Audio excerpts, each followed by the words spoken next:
হাঁটলেই হাঁটুতে ব্যথা, সিঁড়ি উঠলেই কষ্ট।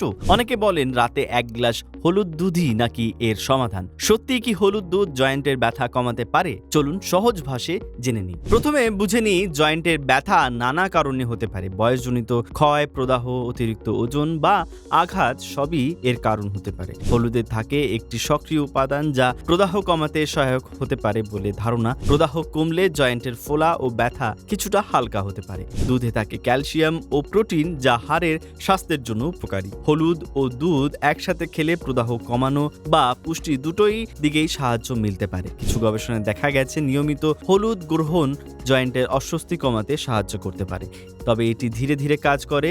1 গ্লাস গরম দুধ, আধা চামচ হলুদ মিশিয়ে রাতে ঘুমানোর আগে পান করুন। দিনে একবারই খাওয়া যথেষ্ট।